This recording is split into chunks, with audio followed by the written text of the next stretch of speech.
Hello दोस्तों, आप सभी का इस चैनल पर स्वागत है। और आप सभी कैसे हैं? आशा करते हैं कि आप सब अच्छे होंगे। जो हमारी यूपी और अन्य यूपी के एग्ज़ामों को लेके यूपी की एक स्पेशल क्लास चलाई जा रही है, उसी श्रृंखला में आज हमने जनगणना लिया है।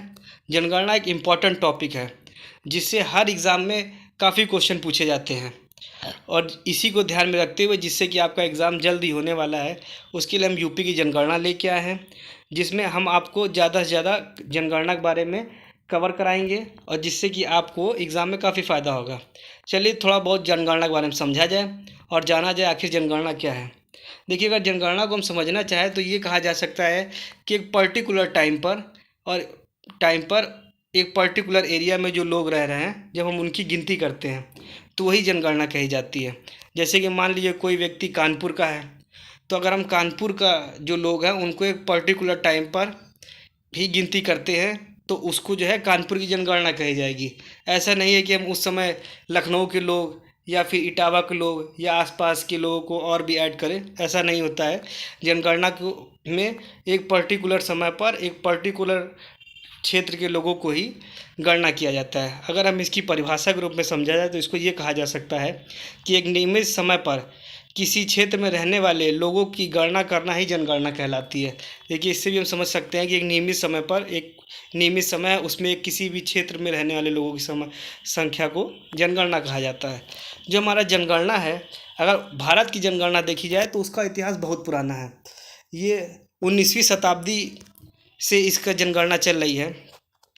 मगर क्या इससे पहले भी कभी जनगणना हुई थी, हम क्या इसको भी जान सकते हैं? क्योंकि जब हम पढ़ना जा रहे हैं तो थोड़ा देखा जाए कि और भी इतिहास में क्या है। तो जो हमारे जनगणना का प्रारंभ हुआ वो 1801 में इंग्लैंड में हुआ था। अब आखिर इंग्लैंड को हम क्यों जानना देख रहे हैं कि इंग्लैंड की क्या मतलब हमको जानने का? क्योंकि जिस समय हमारे यहाँ जनगणना शुरू की गई उस समय हमारे यहाँ इंग्लैंड का ही शासन था। तो हमारा बनता है कि भाई जाना जाए इंग्लैंड में ही कब जनगणना हुई है। क्या 1901 से पहले भी कभी जनगणना हुई थी?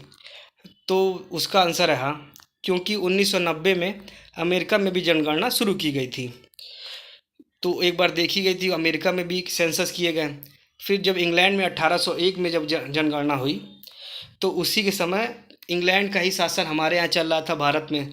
फिर 1872 में भारत में लॉर्ड मेयो के द्वारा पहली बार जनगणना कराई गई। मगर इस जनगणना में क्या था कि एक एग्जैक्ट डाटा नहीं हमें मिल पाया था, और हो सकता और डाटा नहीं मिला, उसके अलावा जो है पूरा जो है ठीक से कुछ एरिया छोड़ दिए गए और किसी तरीके से एक जनगणना करी गई थी जो मतलब एक पूरी तरीके से पर्टिकुलर ठीक से जनगणना नहीं हमारी हुई थी। इस कारण जो है हम इसको एक नियमित जनगणना के रूप में नहीं मानते हैं। इसके बाद जब 1871 में पहली बार नियमित जनगणना हुई जो लॉर्ड रिपन के समय हुई, इसको हम पहली बार नियमित जनगणना माना जाता है। तो हम इसको समझ सकते हैं। अगर हमारे पहला क्वेश्चन पूछे कि भारत में पहली जनगणना कब हुई, तो इसको हम समझेंगे 1872 में लॉर्ड मेयो के समय हुई। और अगर हम देखा जाए पहली नियमित जनगणना कब हुई, तो ये 1881 में पहली बार नियमित जनगणना हुई जो लॉर्ड रिपन के समय हुई। जो लॉर्ड रिपन है या फिर लॉर्ड मेयो हैं, यही जो है इन्होंने जनगणना कराई थी। इसके बाद हम समझते कुछ इतिहास के बारे में। तो जो 1921 की जनगणना, ये जो जनगणना है इसको महान विभाजक वर्ष कहा जाता है। इस समय ऐसा जनगणना हुई थी जिस समय भारत की जो जनसंख्या थी ये घट गई थी। करीब लगभग 0.31% जो है जनगणना भारत की घटी थी। और अगर संख्या में देखी जाए तो करीब 77 लाख लोगों की भारत में कमी हुई थी इस समय। उसके बाद हमारा 1951 की जनगणना समझते हैं। जो 1951 की जनगणना थी, ये स्वतंत्र भारत में यह प्रथम जनगणना कराई गई थी। इस जनगणना के आयुक्त थे R.A. गोपाला स्वामी जी थे। इस चीज़ को याद रखिएगा क्योंकि ये काफ़ी इम्पोर्टेंट है कि 1951 की जनगणना के समय जनगणना आयुक्त कौन थे। तो ये जो थे R.A. गोपाला स्वामी थे। अगर क्रम के हिसाब से देखा जाए तो 8वीं जनगणना थी हमारी। उसके बाद आगे बढ़ा जाए, फिर उसके बाद आती है 1961 की जनगणना। इस जनगणना में पहली बार जो गृह मंत्रालय था उसके अधीन जनगणना का विभाग दिया गया था। और उसके बाद आता है हमारा 1971 जनगणना। इस जनगणना में सर्वाधिक 10 की वृद्धि हुई थी। इस जनगणना में लगभग 24.80% की वृद्धि हुई। आप समझ सकते हैं कि काफ़ी बड़ी वृद्धि हुई है 24.80% की। उसके बाद आता है कि 2011 की जनगणना। स्वतंत्र भारत की 7वीं जनगणना थी और अब तक की 15वीं जनगणना थी। 1931 के बाद पहली बार जो था ये जाति आधारित जनगणना कराई गई थी। तो जो 2011 की जनगणना थी उसके आयुक्त जो थे टीसी मौली जी थे। तो हम जो है धीरे धीरे 2011 की जनगणना की तरफ आगे बढ़ रहे हैं और उसको ठीक से समझ लिया जाए कि जो 2011 की जनगणना थी वो स्वतंत्र भारत की 7वीं जनगणना थी और अब तक की 15वीं जनगणना हो चुकी थी। और ये पहली बार ऐसा हुआ था 1931 के बाद जो जाति आधारित जनगणना कराई जा रही थी। और इसमें जो हमारे जनगणना आयुक्त थे ये टीसी मौली जी थे। इस जनगणना के आंकड़े 2013 में हैं।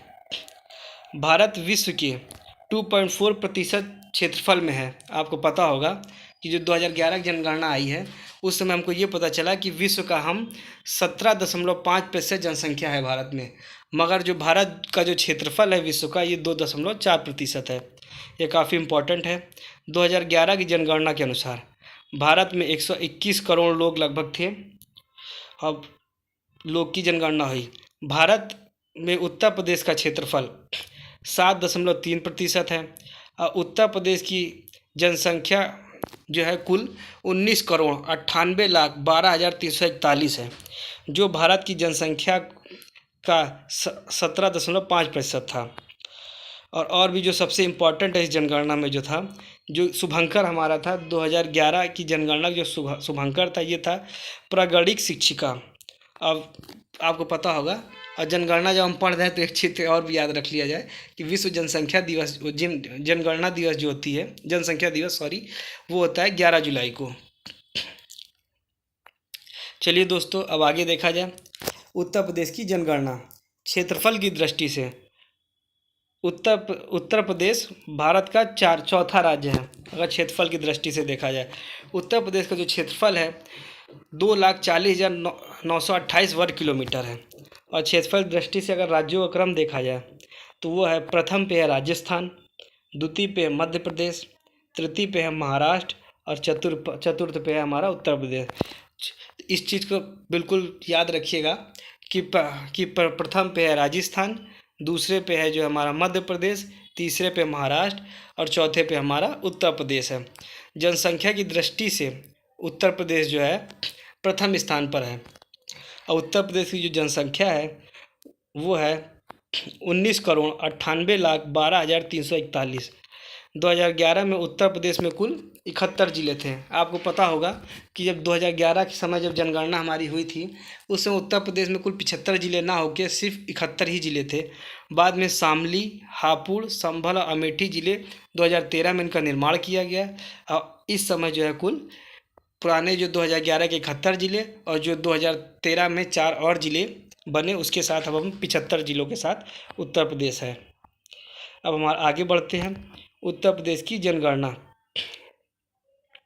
उत्तर प्रदेश की जो जनगणना है उत्तर प्रदेश में पुरुष जनसंख्या जो है 10,44,80,510 जो कि कुल जनसंख्या का उत्तर प्रदेश की 52.28% है और उत्तर प्रदेश की महिला जनसंख्या जो है 9,53,31,831 है जो कुल जनसंख्या का 47.72% है।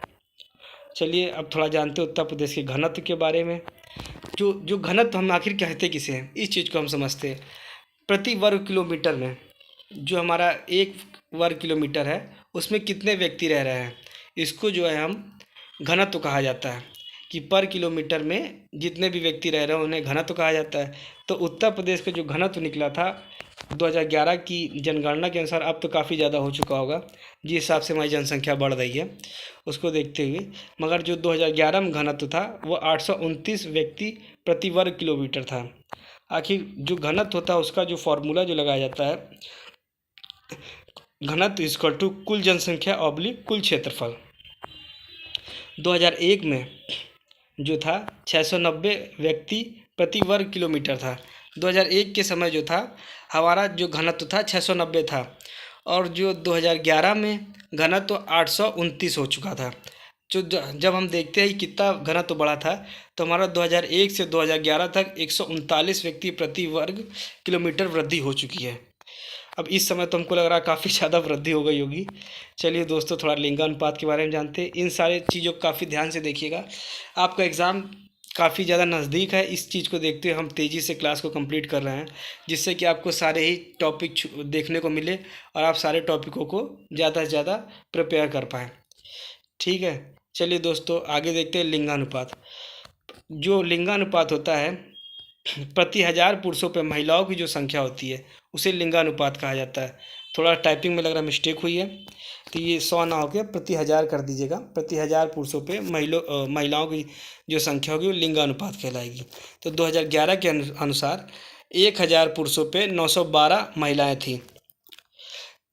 तो इस हिसाब से जो हमारा उत्तर प्रदेश था वो 26वें स्थान पे है। हमारे कुल राज्यों में भारत के उत्तर प्रदेश लिंगानुपात में 26वें स्थान पर है। और 2001 में जो जो ये था ये 898 था। 2001 के हिसाब से तो हमारे उत्तर प्रदेश में काफ़ी वृद्धि हुई है, उसने काफ़ी काम किया है, इसलिए जो है 898 2001 में था, अब 2011 में 912 हो चुका है। शिशु लिंगानुपात, जो शिशु लिंगानुपात होता है वो 0 से 6 वर्ष के बच्चों को लेकर देखा जाता है। देखा जाए तो जो 2001 में शिशु लिंगानुपात था वो 914 था, और 2011 में जो शिशु लिंगानुपात आया वो 902 हो गया। इससे हम क्या समझ सकते हैं कि देखिए 2011 में 902 हो चुका था। यही बच्चे जब बड़े होंगे और 2021 वाली जनगणना हो रही थी हुई होगी, जब उसके आंकड़े आएंगे तो हम देखेंगे कि हो सकता है कि लिंगानुपात और भी घट जाए, इसको अगर समझा जाए तो। क्योंकि यही जो 2001 के बच्चे जो हैं यही बड़े होकर 2021 में जब हमारे गणना में आएंगे तब उस समय हो सकता है, क्योंकि देखिए 2001 में 914 थी और 2011 में पहुंच के 902 हो चुकी है। चलिए दोस्तों थोड़ा साक्षरता दर समझते हैं। हमारे जो उत्तर प्रदेश में साक्षर व्यक्ति उसी को समझ लिया जाता है जो किसी एक भाषा को पढ़ ले, लिख ले, समझ ले, उसको हम साक्षर मान लेते हैं। मगर एक चीज़ उसमें लगता है कि क्राइटेरिया लगा दिया जाता है कि वो 7 वर्ष से ऊपर का होना चाहिए, क्योंकि ऐसा ना कोई बच्चा हो। इस चीज़ को देखते हुए बनाया जाता है साक्षरता। तो साक्षरता का जो फार्मूला बनाया जाता है, साक्षर की संख्या ऑब्लिक कुल जनसंख्या जो 7 वर्ष से ऊपर हो इंटू 1000। तो उत्तर प्रदेश में साक्षरता दर जो है 67.68% है। यह देश का 29वां राज्य है साक्षरता के हिसाब से। जो हमारा देश है वो हमारा राज्य है, वो देश में 29वां राज्य है। तो जो हमारे उत्तर प्रदेश की पुरुष साक्षरता है वो 77.28% है, और जो कि देश का 29वां स्थान रखता है पुरुष जनसंख्या में भी। और महिला साक्षरता जो है हमारा काफ़ी कम है, जो कि 57.18% है, जो देश में 31वां स्थान रखती है। अगर आप चाहें इसको याद करने का तरीका समझे तो जो हमारे उत्तर प्रदेश की साक्षरता है वो 67% है। इसको हम अगर 10 बढ़ा देते हैं 77%, तो ये हो जाती है पुरुष जनसंख्या, पुरुष साक्षरता। अगर हम 10 घटा देते हैं तो महिला साक्षरता हो जाती है। अब बाकी पॉइंट में आप थोड़ा बहुत देख लीजिएगा, जिससे कि आप लगभग अंदाज़ा लगा सकें क्या है इसकी वृद्धि दर। तो जो वृद्धि दर होती है हमारी वो 2 तरीके की ली जाती है। एक दशकीय वृद्धि होती है, एक वार्षिक वृद्धि होती है। मगर हमारे यहाँ जो हम लोग जो हैं हर जनगणना 10 वर्ष पे करते हैं, इसलिए 10 की वृद्धि ही देखते हैं। तो जो हमारा 10 की वृद्धि अब की बार हुई है वो 20.22% है। मगर अगर वार्षिक रूप में देखा जाए तो 2.02% निकलता है। तो इसका जो फार्मूला बनता है वर्तमान जनसंख्या माइनस पूर्व जनसंख्या भागे पूर्व की जनसंख्या गुणे 100। ठीक है, तो जो उत्तर प्रदेश की वृद्धि दर है वो 20.23% है, जो भारत का 17.7% है। जो भारत का कुल वृद्धि दर की 25 जनपद का लिंगानुपात 912 से अधिक है। एक इम्पॉर्टेंट है, इस चीज़ को ध्यान रखिएगा कि क्या है ये कि 25 जनपदों का लिंगानुपात 912 से अधिक है, और 15 जनपद का लिंगानुपात उत्तर प्रदेश के 943 से भी अधिक है। वृद्धि दर में उत्तर प्रदेश का स्थान 14वां स्थान है। चलिए देखा जाए सर्वाधिक वृद्धि दर वाले जनपद। तो जो सर्वाधिक वृद्धि दर वाला है ये पहले नंबर पर आता है गौतम बुद्ध नगर, जो हम नोएडा भी जिसको समझ सकते हैं। इसमें वृद्धि दर है 49.1% की। दूसरे पर है गाज़ियाबाद, इसकी जो वृद्धि दर है 41.3% की है। और तीसरे पे हमारा श्रावस्ती है, जिसकी जो वृद्धि दर है 30.5%। ये सब काफ़ी इम्पोर्टेंट है, ये जो आंकड़े हैं इन आंकड़ों को बिल्कुल ध्यान रखिएगा। उसके बाद न्यूनतम वृद्धि दर वाले जनपद, पहले पे है कानपुर जिसकी वृद्धि दर है 9.9%। दूसरे पे है हमीरपुर जिसकी है 11.1%। और तीसरे पे है बागपत जिसमें है 11.9%। चलिए दोस्तों आगे देखा जाए। सर्वाधिक लिंगानुपात वाले जनपद, जो सर्वाधिक लिंगानुपात वाले जनपद हैं उनमें पहले पे आता है जौनपुर जो कि जहाँ का लिंगानुपात है 1024। दूसरे पे आता है आजमगढ़ जहाँ का लिंगानुपात है 1019। तीसरे पे आता है देवरिया जिसका लिंगानुपात है 1017। और चौथे पे आता है प्रतापगढ़ जिसका लिंगानुपात है 998। इन देखिए कभी भी जो सबसे ऊपर हो सर्वाधिक वाला और सबसे न्यूनतम वाले को हमेशा याद रखिएगा, एग्ज़ाम में काफ़ी बार पूछे जाते हैं। चलिए दोस्तों अब आगे देखा जाए न्यूनतम लिंगानुपात। जो हमारे न्यूनतम लिंगानुपात में पहले पे है गौतम बुद्ध नगर जो है 851। दूसरे पे है बागपत जो है 861। तीसरे पे जो है कानपुर बांदा मथुरा एक साथ आते हैं तीसरे पे न्यूनतम लिंगानुपात में जो है 863। उसके बाद आता है औरैया चौथे पे 864। फिर आता है जालौन 865 के साथ। चलिए दोस्तों प्रदेश में सर्वाधिक जनसंख्या वाले जनपद, तो जो प्रदेश में सर्वाधिक जनसंख्या वाले जनपद हैं उसमें जो प्रथम स्थान है वो है प्रयागराज का। प्रयागराज की जो जनसंख्या है वो 59,54,391 है। प्रयागराज सर्वाधिक पुरुष जो हैं, प्रयागराज में जो कुल जनसंख्या है 59,54,351 है। और जो सर्वाधिक पुरुषों की संख्या वो भी प्रयागराज में ही है जो कि लगभग 31 लाख है। और सर्वाधिक महिलाओं की संख्या भी लगभग जो है सर्वाधिक वो भी प्रयागराज में ही है जो कि लगभग 28 लाख है। उसके बाद दूसरे स्थान पे आता है मुरादाबाद जो कि है 47,72,006।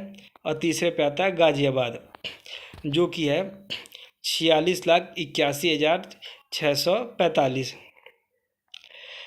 इसके लिए एक जन नोट भी देख लीजिएगा कि गाजियाबाद में सर्वाधिक नगरीय संख्या व सर्वाधिक जनसंख्या घनत्व है। जो गाजियाबाद को अगर सबसे ज़्यादा पूछा है सर्वाधिक जनसंख्या घनत्व कहाँ है तो हम बताएंगे गाजियाबाद में। और अगर पूछा जाए सर्वाधिक नगरीय जनसंख्या कहाँ है तो ये हमारा आता है, ये भी गाजियाबाद में आता है। चलिए दोस्तों इसी के साथ जो है आज की क्लास समाप्त की जाए और उसके बाद जो है कल की क्लास में हम आपका पूरी जो है जनसंख्या जो जनगणना है हम उसको कंप्लीट करा देंगे। ये काफ़ी इंपॉर्टेंट टॉपिक है, इसको ज़्यादा से ज़्यादा लोगों तक शेयर कीजिए, चैनल सब्सक्राइब कीजिए और चलिए धन्यवाद।